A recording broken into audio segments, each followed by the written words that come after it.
Hi అండి. ఈరోజు మీకోసం 'రాక్షస ప్రేమ' ఫైనల్ పార్ట్. మరి కథలోకి వెళ్తే, వాష్రూమ్ తలుపు వేసుకున్న శబ్దం వినపడగానే వెన్నెల చేతిలో ఉన్న ఆ ఎర్రటి చీర జారి కింద పడింది.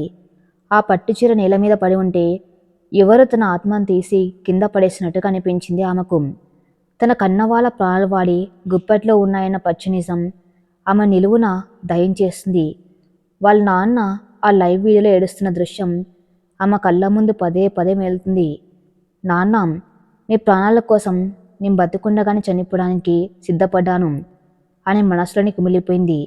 నెమ్మదిగా బట్టలు మార్చుకోవడానికి సిద్ధమైంది. అద్దంలో తన శరీరాన్ని చూసుకున్న ప్రతిసారి ఆమెకు తన మీద తనకే జాలి వేస్తుంది. ఆ రాక్షసుడు ఇచ్చిన ఎర్రటి చీరను కట్టుకోవడం అంటే తన స్వేచ్ఛను తానే ఉరితాడి బిగించుకోవడమే. చీర కట్టుకున్న ప్రతి క్షణం ఆమెకు ఒక శవానికి అలంకరణ చేస్తున్నట్టుగా అనిపించింది. గిఫ్ట్ బాక్స్లో ఉన్న ఖరీదైన డైమండ్ నెక్లెస్, గాజులు, చెవి కమ్మలు అన్నీ ఉరితాడులా అనిపిస్తున్నా వాటిని తన ఒంటిపై ధరించింది. తలస్నానం చేసి జుట్టును లాగి వదిలేసింది. ముఖం మీద ఎలాంటి అలంకరణ లేదు. కానీ ఆ పాలిపోయిన ముఖంలో ఒక భయంకరమైన నిశ్శబ్దం, ఒక ప్రాణం లేని శూన్యం ఆవరించి ఉన్నాయి. సిద్ధమయ్యాక అద్దంలో తన తల్లిదండ్రుల ప్రాణాల కోసం ఆకాష్ పాదాల దగ్గర తాకట్టుగా మారిన ఒక బానిస నెమ్మదిగా వాష్రూమ్ తలుపు తెరుచుకుని బయటకు వచ్చింది. గదిలో వాతావరణం పూర్తిగా మారిపోయింది. మెయిన్ లైట్స్ అన్నీ ఆరిపోయి ఉన్నాయి. కేవలం మృదువైన వెలుతురిచ్చే పసుపు రంగు క్యాండిల్స్ మాత్రమే వెలుగుతున్నాయి. గది మధ్యలో ఒక చిన్న రౌండ్ టేబుల్, దాని మీద 2 కుర్చీలు, ఖరీదైన సిల్వర్ ప్లేట్లు, రకరకాల వంటకాలు అమర్చి ఉన్నాయి. టేబుల్ దగ్గర నిలబడి ఉన్నాడు ఆకాశం. బ్లాక్ కలర్ సూట్లో వాడు చాలా హుందాగా కనిపిస్తున్నాడు. వాష్రూమ్లోంచి బయటకు వచ్చిన వెన్నెలను చూడగానే ఆకాష్ కళ్ళు జిగేల్మన్నాయి. వాడి చూపుల్లో అంతులేని మోహం, నాకు కావాలనుకున్నది దక్కింది అన్న అహంకారం స్పష్టంగా కనిపిస్తున్నాయి.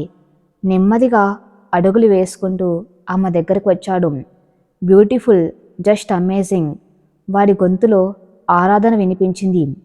ఈ ఎర్రటి చీరలో నువ్వు వచ్చాం నేను కళ్ళు కన్న దేవతలాగానే ఉన్నా వెన్నెల. 2 ఏళ్లుగా నా కళ్ళు నిన్ను ఇలాగే ఊహించుకున్నాను. ఈరోజు నా కళ నిజమైంది. వెన్నెల మాట్లాడలేదు. కనీసం వాడి కళ్ళల్లోకి చూడలేదు. ఒక శిలలా నిలబడిపోయింది. ఆమె పెదవులు వణకడం లేదు. కళ్ళల్లో కన్నీరు లేదు. కేవలం శూన్యం. ఆకాశమ్మ నెమ్మదిగా టేబుల్ దగ్గర తీసుకువెళ్ళి ఓ కుర్చీలా కూర్చోబెట్టాడు. తను ఎదురుగా ఉన్న కుర్చీలో కూర్చున్నాడు. ఒక ప్లేట్లో రకరకాల వంటకాలను వడ్డించాడు. చూడు వెన్నెల, ఇవన్నీ నీకు ఇష్టమైనవి. అన్నీ నీకోసమే స్పెషల్గా చేయించాను అంటూ వాడి చేతితో ఒక ముద్ద కలిపి ఆమె నోటి దగ్గరకు తెచ్చాడు. ఆ ముద్దను చూస్తుంటే వాంతొచ్చేలా ఉన్న వాడి మాట కాదంటే తన తల్లిదండ్రుల ప్రాణాలకు ముప్పని గుర్తువచ్చి యంత్రంలా నోరు తెరిచి ఆ ముద్దను మింగింది. ఆ ముద్ద గొంతులో దిగుతూ ఉంటే ముళ్ళు గుచ్చుకున్నట్టుగా ఉంది. గుడ్ గర్ల్ అంటూ వాడు తినడం మొదలుపెట్టాడు. టేబుల్ దగ్గర నిశ్శబ్దం రాజ్యమేలుతుంది. మన పెళ్లి గురించి నువ్వు ఎప్పుడైనా ఆలోచించా వెన్నెలా? ఆకాశ్ సడన్గా అడిగాడు. ఈ 4 గోడల మధ్య మనకంటూ ఒక అందమైన ప్రపంచాన్ని నిర్మించుకున్నాం. నువ్వు, నేను, మన పిల్లలు. నీ ప్రపంచం నేనే, నా ప్రపంచం నువ్వే. ఆలోచిస్తుంటేనే ఎంత రొమాంటిక్గా ఉందో కదా. ఒక సైకోలాగా తన ఊహాలోకంలో విహరిస్తూ చెప్తున్నాడు. ఆ మాటలు వింటూ ఉంటే వెన్నెలకు విపరీతమైన కోపం, దుఃఖం ఒకేసారి తన్నుకొచ్చాయి. ఇక ఆమె తన మౌనాన్ని భరించలేకపోయింది. చేతిలో ఉన్న స్పూన్ను నెమ్మదిగా ప్లేట్లో పెట్టింది. తలెత్తి నేరుగా ఆకాశ్ కళ్ళలోకి చూసింది. ఇన్నాళ్ళు ఆ చూపుల్లో వాడికి భయం, కోపం మాత్రమే కనిపించాయి. కానీ ఇప్పుడు ఒక అనంతమైన నిరాశ, ఒక ఋతురాలి చూపులు కనిపించాయి. పిల్లల పెళ్ళ? వెన్నెల గొంతు చాలా నెమ్మదిగా కానీ ఎంతో భారంగా పలికింది. ఒక శవంతో పెళ్లి చేసుకుని సంసారం చేయగలవా ఆకాశం? ఆ మాట వినగానే ఆకాశ్ కళ్ళల్లో ఆనందం మాయమైపోయింది. ముద్ద కలుపుతున్న వాడి చెయ్యి ఆగిపోయింది. ఏంటి నువ్వు మాట్లాడుతున్నది? వాడి గొంతులో కాస్త చిరాకు వినిపించింది. నిజమే కదా ఆకాష్ చెబుతున్నది. నువ్వు నా శరీరాన్ని బంధించావు.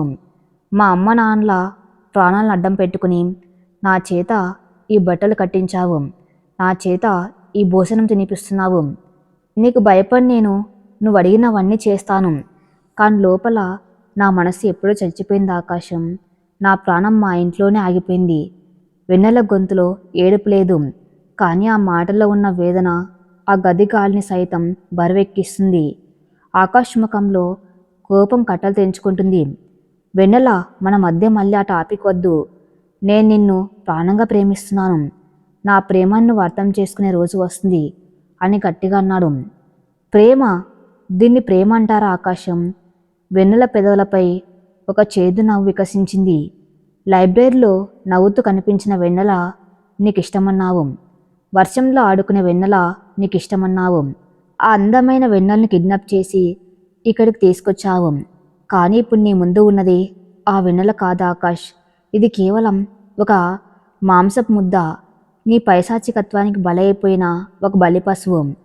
వెన్నెల నెమ్మదిగా కుర్చీలోంచి లేచి నిలబడింది. ఒక మనిషిని ప్రేమించడం అంటే వాళ్ళ ఆనందాన్ని ప్రేమించడం, వాళ్ళ నవ్వును ప్రేమించడం. కానీ నువ్వు చేస్తుందేంటి? నా నవ్వును లాక్కున్నావు, నా స్వేచ్ఛను కాలరాసావు, నా తల్లిదండ్రులకు నరకం చూపించావు. ఒక ప్రాణాన్ని పంజరంలో బంధించి రెక్కలు విరిచేసి ఇప్పుడు నన్ను ప్రేమించు అంటే అది ప్రేమ ఎలా అవుతుంది ఆకాష్? ఆమె అడుగుతున్న ప్రతి ప్రశ్న ఆకాష్ గుండెల్లో శుద్ధితో కొడుతున్నట్టుగా ఉంది. వాడి కుర్చీలోంచి కోపంగా లేచి, జస్ట్ షటప్ వెన్నెలా, నేను నీకోసం ఈ ప్రపంచాన్ని త్యాగం చేయడానికి సిద్ధంగా ఉన్నాను. నీకేం తక్కువ చేశాను నేను? నీకు ఎలాంటి మహారాణి భోగాలు ఇచ్చానో చూసుకో అని అరిచాడు. వెన్నెల ఏమాత్రం భయపడలేదు. అడుగు ముందుకు వేసి వాడికి మరింత దగ్గరగా వెళ్ళింది. మహారాణి భోగాల? ఈ పట్టుబట్టలు, ఈ డైమండ్ నగలు, ఈ ఖరీదైన భోజనం, ఇవి నాకు అక్కర్లేదు ఆకాష్. నాకు నా అమ్మ నాన్నల పేదరికం ఇష్టం. నాకు నా స్నేహితులతో పంచుకుని 10 రూపాయల టీ ఇష్టం. అవన్నీ లాక్కుని నాకు ఈ బంగారు సంకెళ్ళు వేశావు. నీ ఈగోని సాటిస్ఫై చేసుకోవడానికి, నన్ను సొంతం చేసుకోవాలన్న పిచ్చితో నువ్వు ఒక రాక్షసులా మారావు. అవును, నువ్వు మనిషివి కావు, ఒక రాక్షసుడివి. వాడి మొహమ్మే చూసి ఆమె ఆ మాట అంటూ ఉంటే ఆకాశ అహంకారం దెబ్బతింది. వాడి కళ్ళు ఎర్రబడ్డాయి. చేతి ఎత్తి ఆమెను కొట్టబోయాడు. కానీ వెన్నెల తల దించుకోలేదు, కళ్ళు మూసుకోలేదు. కొట్టు ఆకాష్, నన్ను చంపేయి. అదే నాకు నువ్వు చేసే అతిపెద్ద మేలు.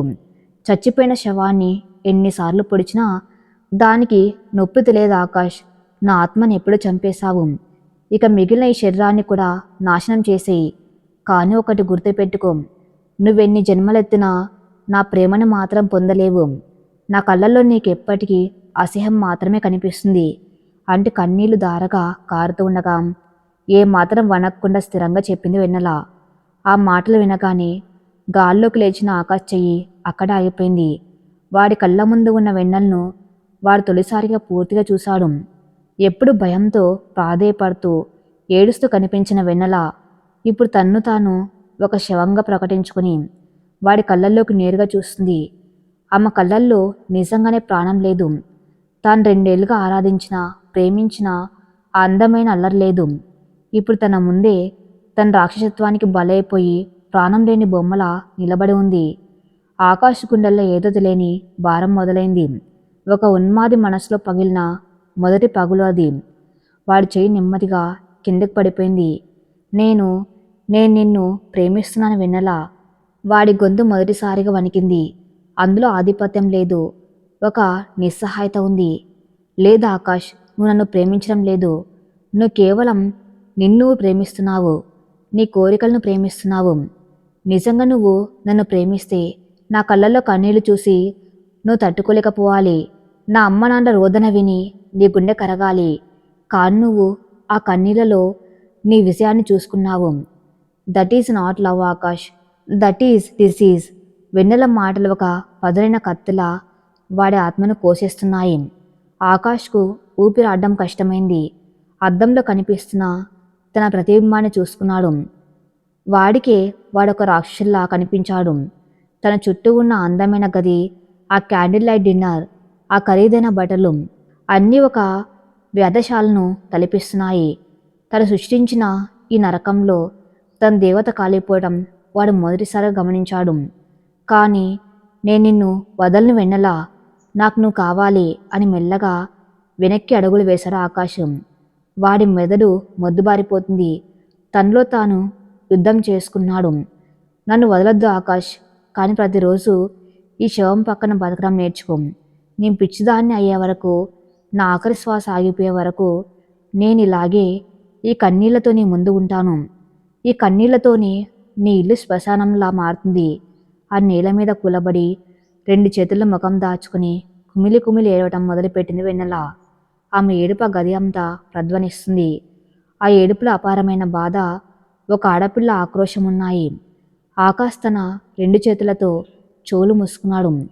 ఆ ఏడుపు వింటూ ఉంటే వాడి నరాలు చిట్లిపోతున్నట్టుగా ఉంది. తను సాధించింది ఏంటి?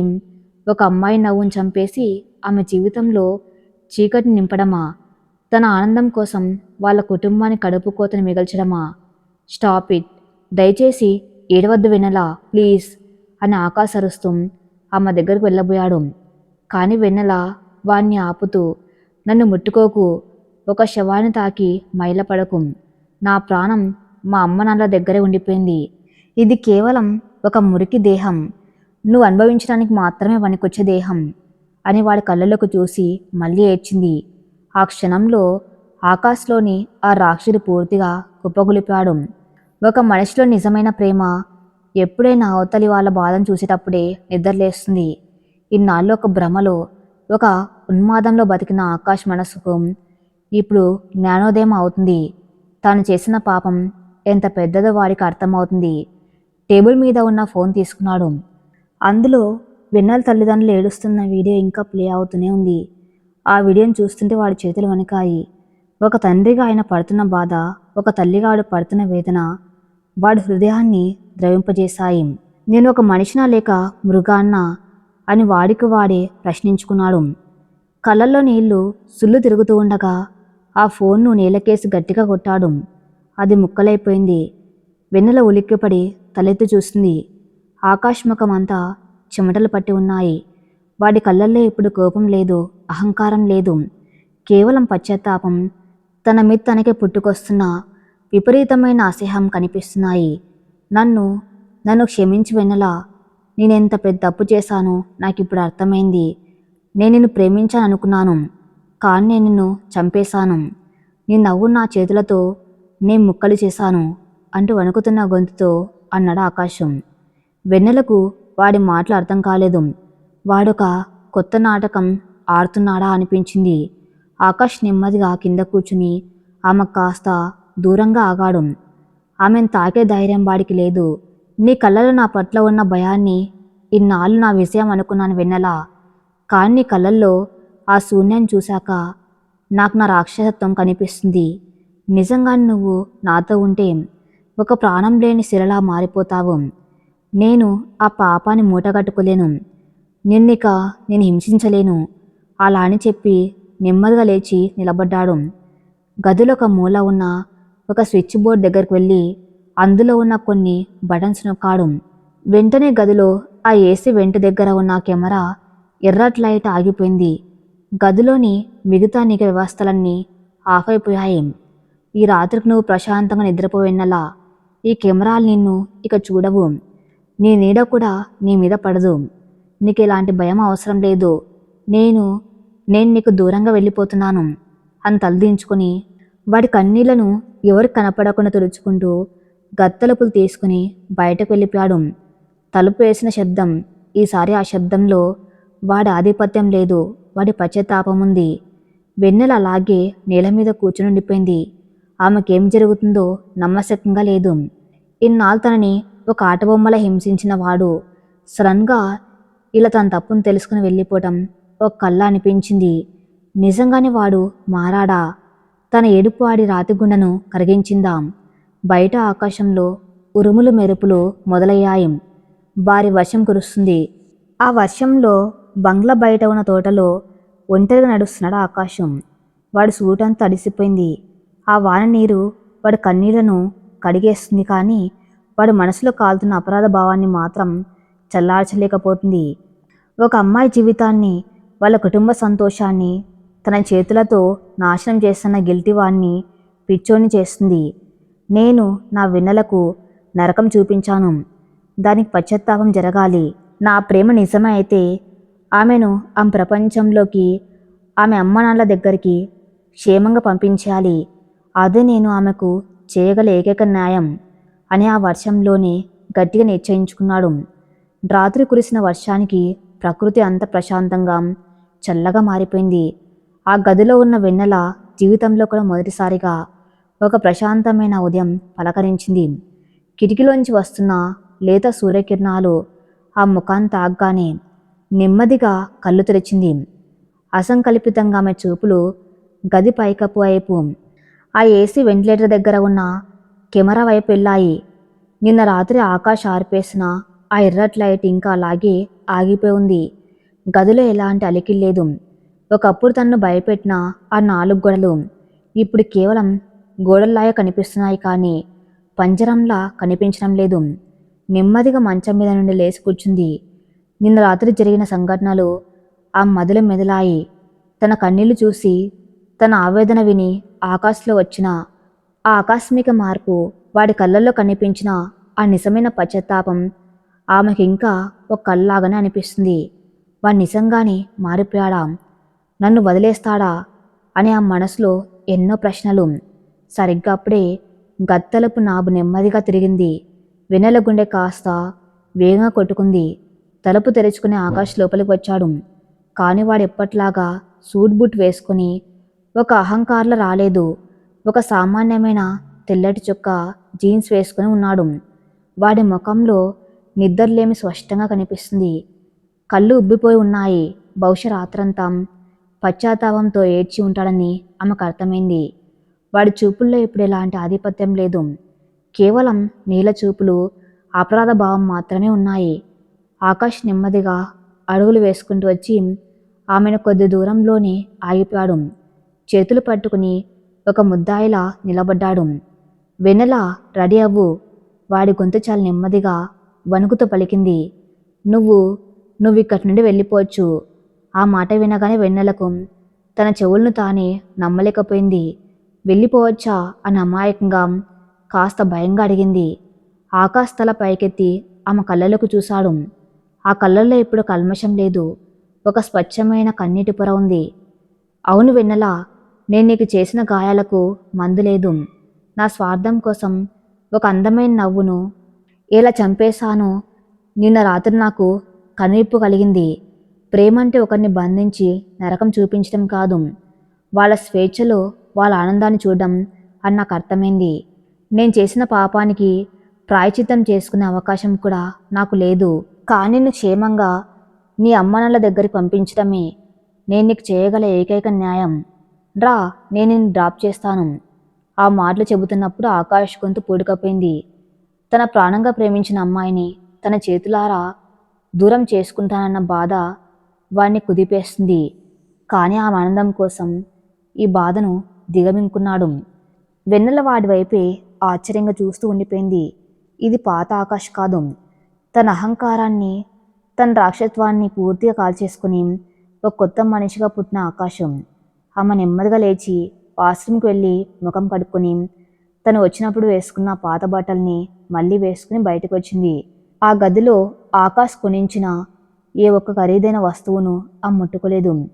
ఇద్దరు కలిసి బంగ్లా మెట్లు దిగి కిందికి వచ్చారు. బయట ఒక కారు సిద్ధంగా ఉంది. అందులో ఆకాష్ స్వయంగా డ్రైవింగ్ సీట్లో కూర్చున్నాడు. వెన్నెల వెనుక సీట్లో కూర్చుంది. కారు నెమ్మదిగా ఆ బంగ్లా గేట్ దాటి బయటకు వచ్చింది. ప్రయాణమంతా నిశ్శబ్దంగా సాగుతుంది. కారు అద్దం గుండా బయట ప్రపంచాన్ని చూస్తున్న వెన్నెలకు ఒక కొత్త ఊపిరి పీల్చుకున్నట్లుగా అనిపించింది. పంజరం నుండి బయటపడిన ఒక పక్షికి ఆకాశం ఎంత అద్భుతంగా కనిపిస్తుందో ఇప్పుడు ఆమెకు బయట చెట్లు, మనుషులు అంతకంటే అద్భుతంగా కనిపిస్తున్నారు. అప్పుడప్పుడు కారు రియల్ వ్యూ మిర్రర్లోంచి వెన్నెలను చూస్తున్నాడు ఆకాశం. ఆ ముఖంలో కనిపిస్తున్న ఆ ప్రశాంతతను చూసి తన నిర్ణయం సరైందే అని వాడి మనసుకు ఊరట కలిగింది. సుమారు గంట ప్రయాణం తర్వాత కారు నగరంలోకి ప్రవేశించింది. వెన్నెల వాళ్ళ వీధికి ఒక రోడ్డు ముందు కారును ఆపాడు ఆకాశం. ఇక్కడి నుండి నువ్వు నడుచుకుంటూ వెళ్ళగలవు కదా వెన్నెల. నన్ను మీ అమ్మనాళ్ళు చూస్తే వాళ్ళు భయపడతారు. నా వల్ల వాళ్లకు ఇక ఎప్పటికీ భయం కలగకూడదు. అని తన సీట్లోంచి వెనక్కి తిరిగి చూస్తూ అన్నాడు. వెన్నెల తల ఊపింది. కార్ డోర్ తీసుకుని కిందకు దిగింది. ఆకాష్ కూడా కిందకు దిగి కార్ దగ్గర నిలబడ్డాడు. వెన్నెల అని పిలిచాడు. ఆమె ఆగి వెనక్కి తిరిగింది. ఆకాష్ 2 చేతులు జోడించాడు. వాడి కళ్ళ నుండి కన్నీళ్లు జాలువారాయి. నన్ను క్షమించమని అడిగే అర్హత నాకు లేదు. నేను చేసిన గాయం నీ మనసులో జీవితాంతం ఉంటుందని తెలుసు. కానీ ఒక్కటి మాత్రం నిజం, నా ప్రేమలో క్రూరత్వం ఉంది కానీ కల్తీ లేదు. నిన్నిక ఎప్పుడు నా నీడ కూడా తాకదు. నీ జీవితం నీది. ఎప్పుడు ఆ నవ్వుతూనే ఉండు అని తలదించుకుని ఏడ్చేశాడు. ఒక కోటీశ్వరుడు ఒకప్పుడు తన్ని గజగజ వణికించినవాడు ఇప్పుడు నడి రోడ్డు మీద తన ముందు చేతులు కట్టుకొని కన్నీళ్లు పెట్టుకోవడం చూసి వెన్నెల మనసులో ఒక చిన్న అలజడి రేగింది. వాడిలో ఉన్న పశ్చాత్తాపం 100% నిజమని ఆమెకు స్పష్టమైంది. ఆమె ఏం మాట్లాడకుండా కేవలం ఒక చిన్న చిరునవ్వు నవ్వి తన ఇంటి వైపు అడుగులు వేసింది. ఆకాష్ కారు అక్కడి నుండి మాయమైపోయింది. తమ చిన్న పెంకుటింటి ముందు నిలబడింది వెన్నెల. తలుపు వేసి ఉంది. గుండె వేగంగా కొట్టుకుంటుంది. వణుకుతున్న చేతులతో తలుపు తట్టింది. ఎవరది అంటూ లోపల నుండి తన తల్లి జానకమ్మ గొంతు వినిపించింది. ఆ గొంతు వినగానే వెన్నెల కళ్ళల్లో కన్నీళ్లు కట్టలు తెంచుకున్నాయి. తలుపు తెరుచుకుంది. ఎదురుగా నిలబడి ఉన్న తన కూతురిని చూడగానే జానకమ్మ చేతిలో ఉన్న గిన్నె కింద పడిపోయింది. ఆవిడ కళ్ళల్లో నమ్మలేని ఆశ్చర్యం, భయం, ఆనందం అన్నీ ఒక్కసారిగా ముంచుకొచ్చాయి. వెన్నెల, నా తల్లి అంటూ పెద్దగా అరుస్తూ మాంతం కూతుర్ని గట్టిగా కౌగిలించుకుంది ఆ తల్లి. ఆవిడ ఏడుపు ఆ వీధి అంతా వినిపించింది. లోపల నుండి పరిగెత్తుకుంటూ వచ్చాడు తండ్రి రాఘవరావు. గుమ్మం దగ్గర ఉన్న కూతుర్ని చూడగానే ఆయన కాళ్ళలో సత్తువపోయినట్టు అక్కడే కుప్పగొలిపాడు. నా చిట్టి తల్లి, నా ప్రాణం తిరిగి వచ్చింది దేవుడా అంటూ వెక్కి వెక్కి ఏడ్చాడు. వెన్నెల తండ్రి దగ్గరికి వెళ్ళి ఆయన హత్తుకుంది. నాన్న, అమ్మ, నేను వచ్చేశాను. నన్ను క్షమించండి.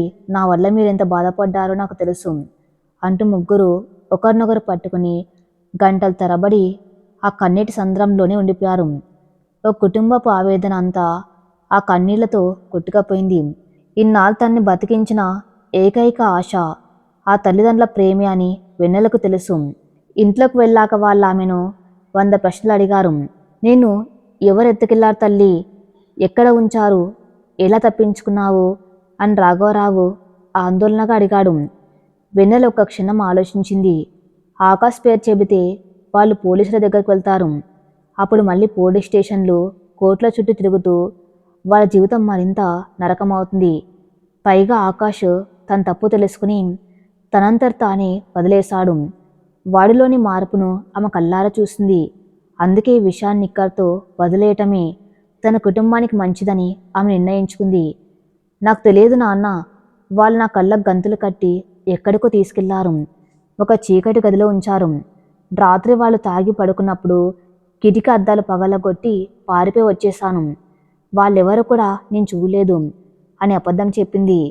పోనీలే తల్లి, ఆ దేవుడు నిన్ను కాపాడాడు. ఇక ఆ కిడ్నాపర్ గాడి గురించి మనకు వద్దు. నా ప్రాణం నా చేతికి దక్కింది. ఈ ఒక్కటి చాలు నాకు అంటూ రాఘవరావు కూతురు తల నిమిరారు.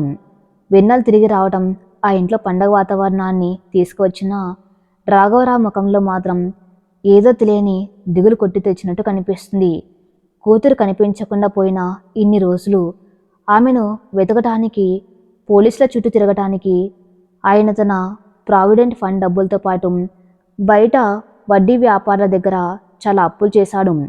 ఇప్పుడు ఆ అప్పులోళ్ళు ఇంటి మీద పడుతున్నారు. ఆయన పనిచేసే కంపెనీలో కూడా ఇన్ని రోజులు సెలవు పెట్టినందుకు ఆయన్ని తీసేయాలని చూస్తున్నారు.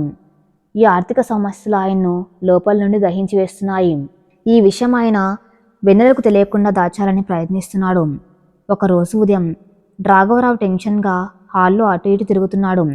బ్యాంకు నుండి ఇల్లు జప్తు నోటీసు ఏ క్షణమైన రావచ్చని భయం ఆయనలో ఉంది. సరిగ్గా అప్పుడే ఆయన ఫోన్ మోగింది. Bank manager calling. చేతులు వణుకుతూ ఉండగా రాఘవరావు ఫోన్ లిఫ్ట్ చేశాడు. హలో సార్, దయచేసి నాకు ఇంకొక వారం రోజులు గడివివ్వండి.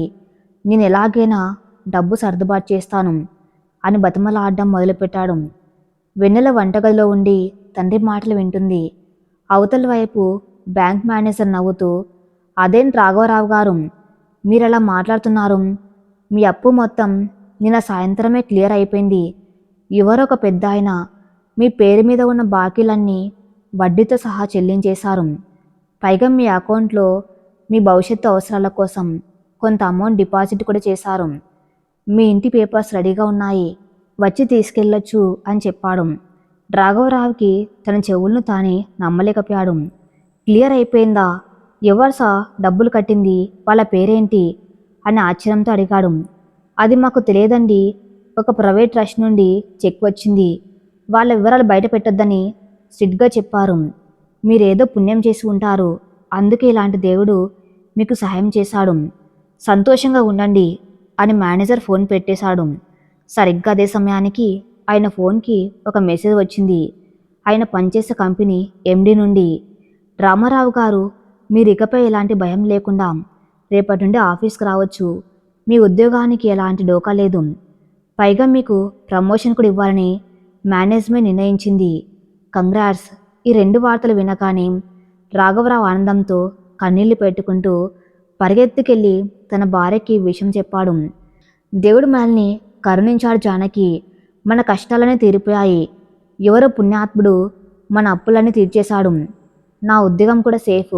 మన కుటుంబం మీద పడిన చీకటి అంతా తొలగిపోయింది అంటూ ఆనందంతో గెంతేశాడు. వంటగది గుమ్మం దగ్గర నిలబడి ఇదంతా వింటున్న వెన్నెలకు మనసులో ఒకటే ఆలోచన. ఒక అజ్ఞాత వ్యక్తి లక్షల రూపాయల అప్పు తీర్చడం, తండ్రి ఉద్యోగాన్ని కాపాడడం, ఇది కేవలం ఒకరికి మాత్రమే సాధ్యం. అది ఆకాష్. అవును, ఆకాష్ వల్లే ఇదంతా జరిగిందని ఆమెకు 100% నమ్మకం కుదిరింది. తన తప్పుకు వాడు ఇలా ప్రాయశ్చిత్తం చేసుకుంటున్నాడా? ఇలాంటి అంచనాలు లేకుండా, తన పేరు కూడా బయటకు రాకుండా, కనీసం వాళ్ళ కృతజ్ఞతలు కూడా ఆశించకుండా వాడింత మేలు చేశాడంటే వాళ్ళున్న రాక్షసుడు పూర్తిగా చచ్చిపోయినట్టే. వాడింత పెద్ద కోటీశ్వరుడు ఆమెకు తెలుసు. ఈ డబ్బు వాడికి ఒక లెక్క కాదు. కానీ వాడి ఉద్దేశం, వాడి పశ్చాత్తాపం వెన్నెల మనసులో ఒక తెలియని గౌరవాన్ని మొలకెత్తేలా చేశాయి. ఇన్నాళ్ళు ఒక రాక్షసుడిగా కనిపించిన వాడు ఇప్పుడు వాళ్ళ పాలిట ఒక అపాద్బాంధవుల్లా మారాడు. వాడిపై ఉన్న ఆ పాత ద్వేషం, భయం మంచులా కరిగిపోవటం ఆమెకి ఆశ్చర్యం కలిగించింది. ఆశ్రమంలో ఒక అందమైన ఉదయం. కాలం నెమ్మదిగా గడుస్తుంది. వెన్నెల తన పాత జీవితంలోకి పూర్తిగా తిరిగి వచ్చింది. కానీ ఆ మనసుకు మరింత ప్రశాంత కావాలనిపించింది. అందుకే తమ ఇంటికి దగ్గరలో ఉన్న నవజీవన్ అనే అంద మరియు అనాథ పిల్లల ఆశ్రమానికి వెళ్ళి ప్రతి ఆదివారం అక్కడ పిల్లలకు చదువు చెప్పటం, వాళ్ళతో సమయం గడపటం మొదలుపెట్టింది. ఆ పిల్లల నవ్వుల్లో ఆమె తన పాత గాయాలను మర్చిపోతుంది. ఒక ఆదివారం ఉదయం వెన్నెల ఆశ్రమంలోని తోటలో కొంతమంది అందపిల్లలతో కలిసి ఆడుకుంటుంది. ఒక చిన్న పాప చేతిలో ఉన్న బొమ్మ కింద పడిపోవడంతో పాప ఏడుపు మొదలుపెట్టింది. వెన్నెల ఆ బొమ్మను తీసి ఇవ్వడానికి వంగింది. సరిగ్గా అదే సమయంలో వేరొక చెయ్యి ముందుకొచ్చి ఆ బొమ్మను అందుకుని ఆ పాప చేతిలో పెట్టింది. వెన్నెల పైకి చూసింది. అక్కడ నిలబడి ఉన్న వ్యక్తిని చూడగానే ఆమె అడుగులు అక్కడే ఆగిపోయాయి. అది ఆకాష్. ఆకాష్ ఒక సాధారణమైన బ్లూ కలర్ షర్టు, జీన్స్ వేసుకుని ఉన్నాడు. వాడి ముఖంలో ఒక ప్రశాంతమైన చిరునవ్వు ఉంది. ఆ పాప ఆకాష్ వాయిస్ వినగానే, ఆకాష్ అన్న వచ్చేసావా అంటూ సంతోషంగా వాడిని వాటేసుకుంది. ఆకాష్ ఆ పాపను ఎత్తుకుని, వచ్చేసాను చిట్టి, మీకోసం బోల్డ్ చాక్లెట్లు, కొత్త బట్టలు తెచ్చాను అంటూ తన పక్కనే ఉన్న కవర్లోంచి వాటిని తీసి పిల్లలందరికీ పంచడం మొదలుపెట్టాడు. ఆ పిల్లలందరికీ ఆకాష్ అంటే ఎంతో ప్రాణమని వాళ్ళ మాటలను బట్టి వెన్నెలకు అర్థమవుతుంది. వీడు నిజంగానే ఆ రాక్షసుడా? ఒక అనాథ పాపను అంత ఆప్యాయంగా ఎత్తుకొని వాళ్ళ కోసం ఇక్కడికి వస్తున్న ఈ మనిషిలో ఉన్న నిజాయితీ ఆ మనసును తీవ్రంగా తాకింది. పిల్లలతో ఆడుకుంటున్న ఆకాష్ కళ్ళు అకస్మాత్తుగా వెన్నెల మీద పడ్డాయి. ఆమెను చూడగానే వాడి కళ్ళల్లో ఒక ఆశ్చర్యం, ఒక విధమైన ఆనందం కనిపించాయి. కాని వాడు వెంటనే తను కంట్రోల్ చేసుకున్నాడు. ఒకప్పుడు వెన్నెల్ని చూడగానే రెచ్చిపోయి తనకే సొంతం అనుకునేవాడు. ఇప్పుడు ఎంత గౌరవంగా ఎలాంటి చొరవ తీసుకోకుండా కొద్ది దూరంలోనే ఆగిపోయాడు. ఆమెను ఇబ్బంది పెట్టకూడదని భావించి పిల్లలతో, సరే నాన్న మీరు ఆడుకోండి, నేను లోపలికి వెళ్ళి ఫాదర్ని కలుస్తానని చెప్పి వెన్నెల వైపు కనీసం చూడకుండా సైలెంట్గా వెనక్కి తిరిగి వెళ్ళిపోవడానికి అడుగులు వేశాడు. వాడి ప్రవర్తనలో ఉన్న ఈ అణకువ ఆమె స్పేస్ని వాడు ఎంతలా గౌరవిస్తున్నాడో తెలియజేస్తుంది. నా నీడ కూడా ఇకపై నిన్ను తాకదని వాడు ఆ రోజు చెప్పిన మాటలను అక్షరాల పాటిస్తున్నాడు.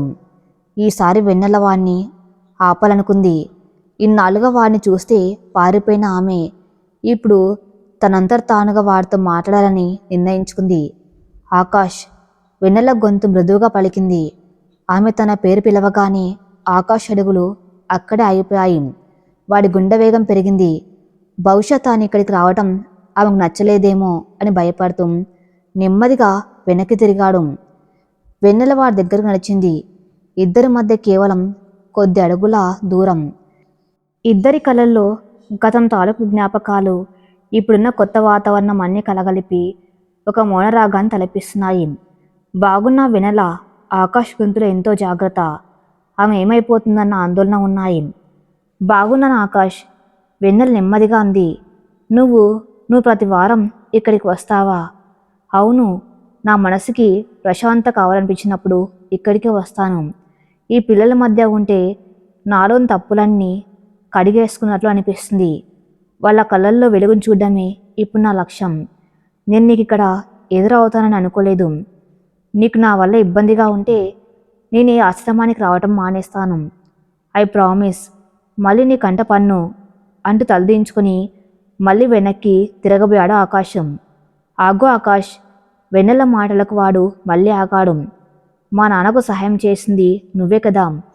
మా ఇంటి అప్పు తీర్చింది, ఆయన ఉద్యోగాన్ని కాపాడింది నువ్వే అని నాకు తెలుసు. ఆకాష్ కళ్ళలోకి నేరుగా చూస్తూ ఆమె ఆ మాట అడిగేసరికి ఆకాష్ తడబడ్డాడు. వాడి ముఖంలో తన సీక్రెట్ తెలిసిపోయిందన్న కంగారు కనిపించింది. నేను నీ దగ్గర మార్కులు కొట్టేయాలని అలా చేయలేదు వెన్నెల. అది కేవలం నా ప్రాయశ్చిత్తం మాత్రమే. నా వల్ల పెద్ద ఆయన పడ్డ బాధకు నేను ఇచ్చుకున్న చిన్న బదులు. దీనికి నువ్వు నాకు ఎలాంటి కృతజ్ఞతలు చెప్పాల్సిన అవసరం లేదు. నా వల్ల మీ కుటుంబం మళ్ళీ రోడ్న పడకూడదన్నదే నా ఆరాటం అని ఎంతో నిజాయితీగా చెప్పాడు. ఆ క్షణంలో వెన్నెలకు వాడిపై ఉన్న కాస్తో కూస్తో కోపం కూడా పూర్తిగా మంచులా కరిగిపోయింది. వాడు కళ్ళలో కల్మషం లేదు, వాడి మాటల్లో నాటకం లేదు. ఒక రాక్షసుని చంపుకొని తన కుటుంబానికి ప్రాణం పోసిన ఒక కొత్త మనిషి ఆమె కళ్ళ ముందు నిలబడి ఉన్నాడు. ఒక మనిషి ప్రాణాలు నిలబెట్టినందుకు నేను కృతజ్ఞత చెప్పకపోతే అది నా తప్పు అవుతుంది Akash. Thank you so much. మా నాన్న ముఖంలో మళ్ళీ ఆ సంతోషాన్ని తీసుకొచ్చినందుకు, మా కుటుంబాన్ని కాపాడినందుకు అని ఒక అందమైన స్వచ్ఛమైన చిరునవ్వు నవ్వింది వెన్నెల. ఆ నవ్వు చూడగానే ఆకాష్ నరాల్లోకి మళ్ళీ ప్రాణం వచ్చినట్టు అనిపించింది. ఎన్నో నెలల తర్వాత వెన్నెల తనని చూసి మనస్ఫూర్తిగా నవ్వింది. ఆ నవ్వు వెనక భయం లేదు, కేవలం ఒక ఆప్యాయత, ఒక క్షమాపణ ఉన్నాయి. వాడి కళ్ళల్లో నీళ్లు సుళ్ళు తిరిగాయి. ఆనందంతో వాడి పెదవులు వణికాయి. నీ నవ్వు చూశాను వెన్నెల, నాకు ఈ జన్మకి చాలు. దయచేసి ఎప్పుడు ఇలాగే నవ్వుతూ ఉండు. నీ సంతోషమే నా ప్రపంచం అని 2 చేతులు జోడించి ఆమెకు మనస్ఫూర్తిగా నమస్కారం చేసి అక్కడి నుండి వెనక్కి తిరిగి నడవసాగాడు ఆకాశం. వాడు వెళ్తున్న వైపే చూస్తూ నిలబడింది వెన్నెల. ఇన్నాళ్ళు తన జీవితాన్ని ఒక ఉప్పెన్లా అతలాకుతలం చేసిన వాడు ఇప్పుడు ఒక చల్లటి పిల్లగాళ్ళ తన జీవితంలోకి మళ్ళీ మెల్లగా ప్రవేశిస్తున్నాడు. ఒక బంధం ముగిసిపోయిందనుకున్న చోట ఒక కొత్త ప్రయాణం మొదలవుతుంది. ఈ ప్రయాణంలో కన్నీళ్ళు లేవు, భయం లేదు, కేవలం ఒకరినొకరు అర్థం చేసుకునే అవకాశం మాత్రమే ఉంది. ఆ మనసులో ఇప్పుడు వాడొక ఉన్మాది కాదు, తన కోసం ప్రాణాలిచ్చే ఒక దేవుడు. ఆశ్రయం నుండి ఇంటికి తిరిగి వస్తున్న వెన్నెల అడుగుల్లో ఒక కొత్త ఉత్సాహం, మనసులో ఒక తెలియని ప్రశాంతత నెలకొన్నాయి. ఇన్నాళ్ళు తన గుండెల్లో గూడు కట్టుకున్న భయం, పగ, ద్వేషం అన్ని ఆశ్రమంలో ఆకాశ్ కలలో కనిపించిన పశ్చాత్తాపంతో కొట్టుకుపోయాయి. ఒక మనిషి మారతాడా అన్న సందేహానికి ఆకాశ్ ప్రవర్తనే సమాధానంగా నిలిచింది. తన కుటుంబం కోసం, అనాథ పిల్లల కోసం వాడు చేస్తున్న నిస్వార్థ సేవ ఆ మనసులో వాడి పట్ల ఒక గౌరవాన్ని పెంచింది. రోజులు నెమ్మది గడుస్తున్నాయి. ఆకాశ్ ఏనాడు ఆమె జీవితంలోకి బలవంతంగా చొరబడ్డానికి ప్రయత్నించలేదు. ఆమెకు ఫోన్లు చేయటం కానీ, మెసేజ్లు చేయటం కానీ, ఆమె వెనుక తిరగటం కానీ ఏది చేయలేదు. వాడు కేవలం ఆదివారాలు నవజీవన ఆశ్రమానికి రావటం, పిల్లలతో గడపటం, వెన్నెలను దూరం నుండి చూసి చిరునవ్వుతో పలకరించి వెళ్ళిపోవటం మాత్రమే చేస్తున్నాడు. వాడి నిశ్శబ్దమైన ఉందతనంతో కూడిన ప్రేమ వెన్నెల మనసులో వాడిపై ఉన్న భయాన్ని పూర్తిగా తుడిచిపెట్టేసింది. ఎక్కడో ఒక చోట ఆమె కూడా ఆదివారం ఎప్పుడు వస్తుందా, ఆకాశ ఆశ్రమానికి ఎప్పుడు వస్తాడా అని ఎదురు చూడడం మొదలుపెట్టింది. ఒకరోజు సాయంత్రం వెన్నెల ఇంట్లో కూర్చుని ఒక పుస్తకం చదువుకుంటుంది. అప్పుడే ఆమె తండ్రి రామారావు ఎంతో సంతోషంగా ఉత్సాహంగా ఇంట్లోకి వచ్చాడు. ఆయన ముఖంలో ఎన్నలేనంత ఆనందం కనిపిస్తుంది. ఏమండి, ఏంటి అంత సంతోషంగా ఉన్నారు?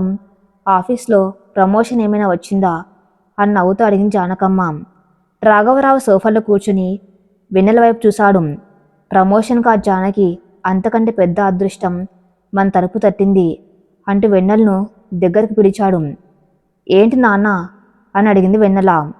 తల్లి, ఇందాక మా ఆఫీస్ ఎండి గారు నన్ను పిలిచి మాట్లాడారు. మన ఇంటి అప్పు తీర్చిన ఆ పుణ్యాత్ముడు ఎవరో కాదు, మా కంపెనీని కొత్తగా టేక్ ఓవర్ చేస్తున్న చైర్మన్ ఆకాష్ గారట.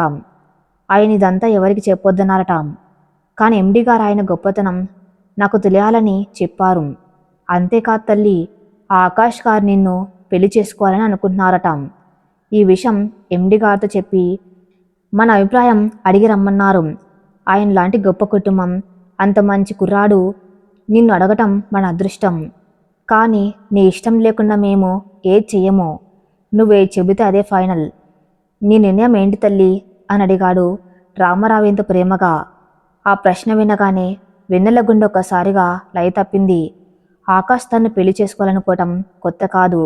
కానీ ఈసారి వాడు దాన్ని బలవంతంగా కాకుండా ఒక పద్ధతి ప్రకారం తన కుటుంబం ద్వారా తన ఇష్టాన్ని గౌరవిస్తూ అడిగాడు.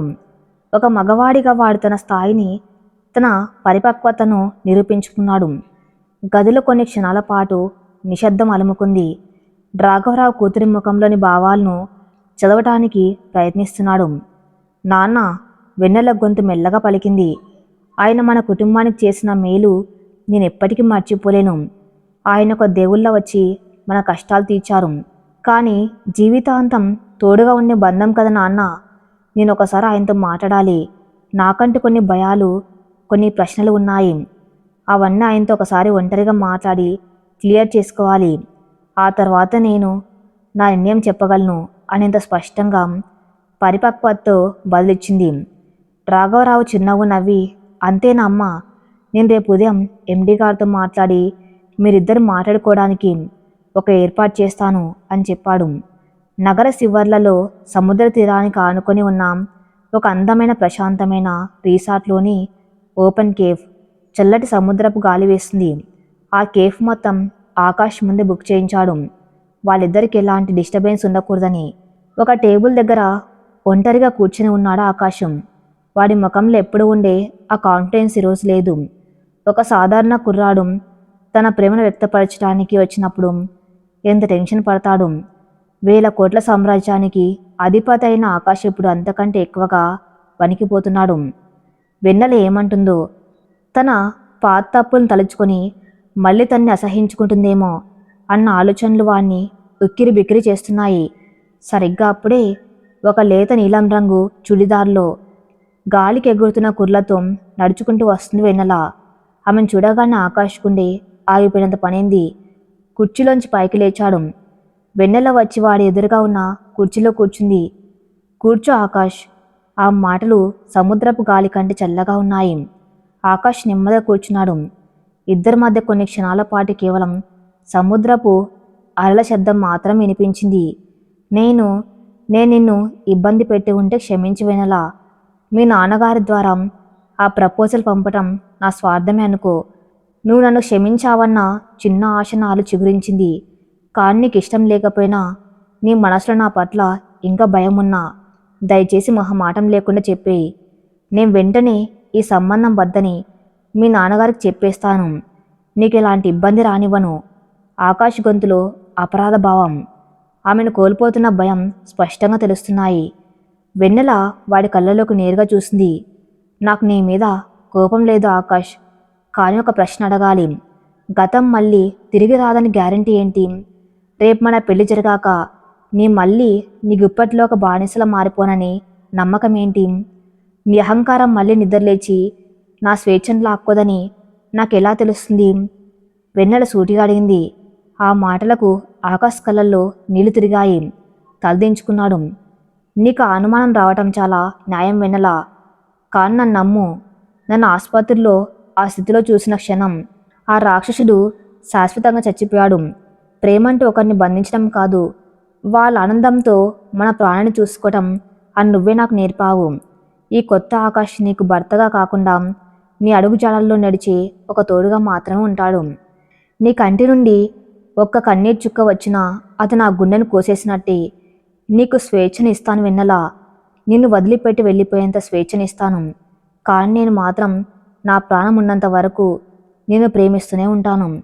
ఆకాష్ ప్రతి మాట వాడి ఆత్మలోంచి వస్తుంది. అందులో ఒక అంతులేని ఆరాధన, ఒక స్వచ్ఛమైన నిజాయితీ ఉన్నాయి.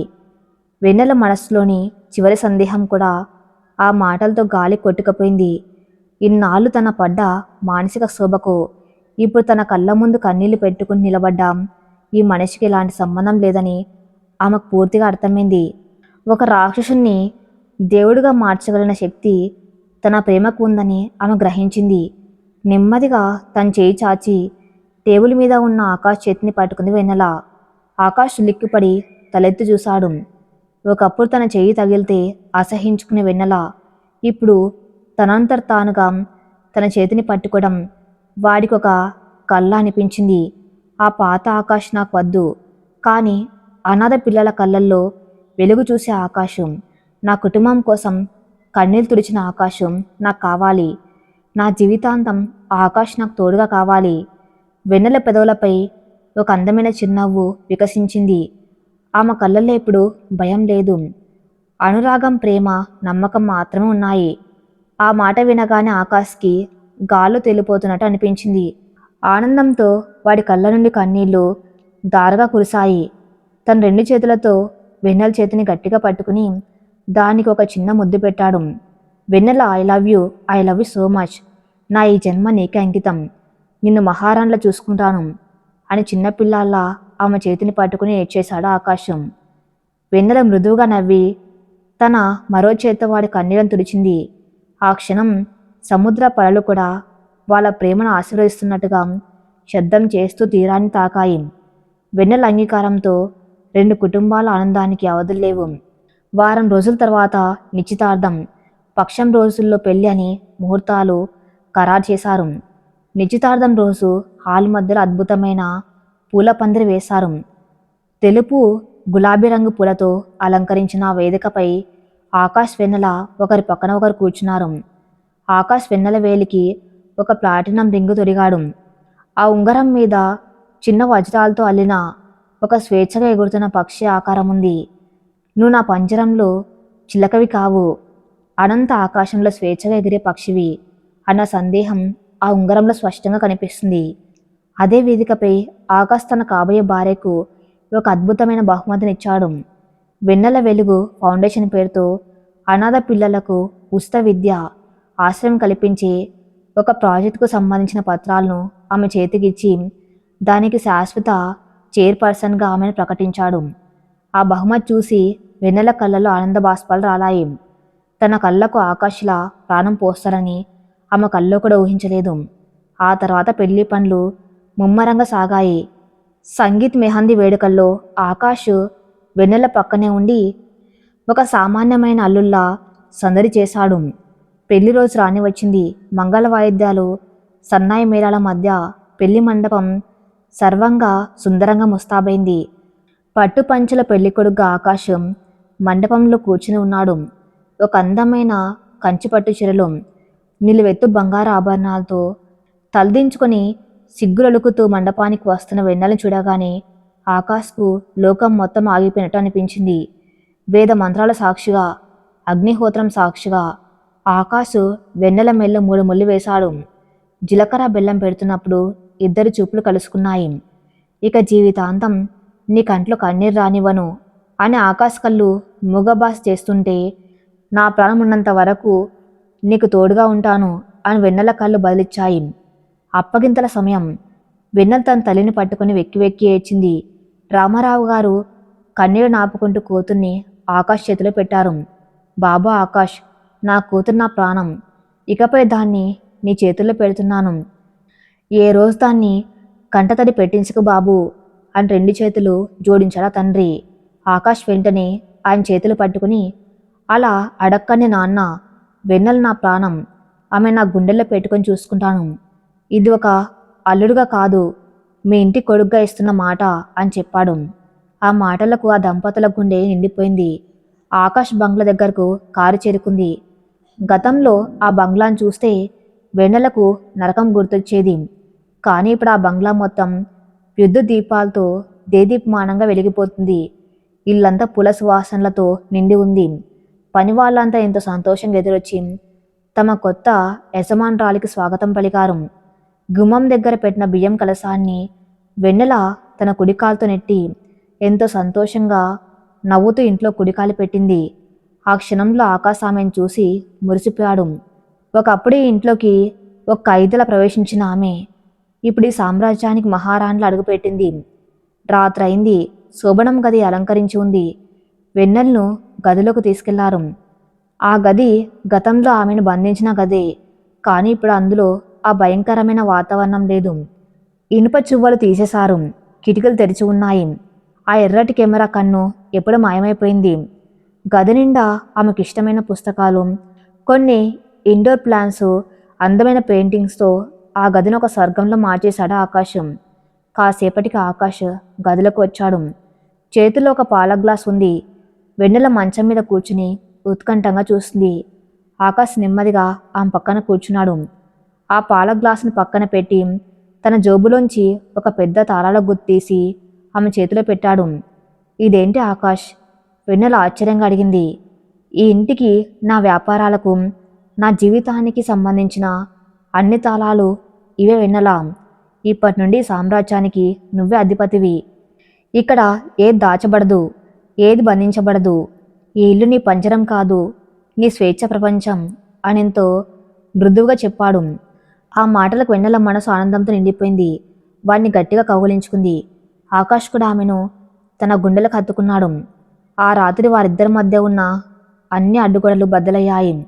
ఒకరినొకరు పూర్తిగా అర్థం చేసుకుని దేహాలను మాత్రమే కాకుండా మనసులను ఏకం చేసిన ఒక పవిత్రమైన రాత్రిగా అది నిలిచిపోయింది. ఆకాష్ ఆమెను ఒక పువ్వులా ఎంత సున్నితంగా చూసుకున్నాడో వెన్నెలకు అర్థమైంది. వాడి ప్రతి స్పర్శలోనూ ప్రేమ, ఆరాధన మాత్రమే ఉన్నాయి. ఈ కథ ఇంతటితో సమాప్తం. మరిన్ని మంచి స్టోరీస్ కోసం నా ఛానల్ని ఫాలో అవుతూనండి. Thank you for listening.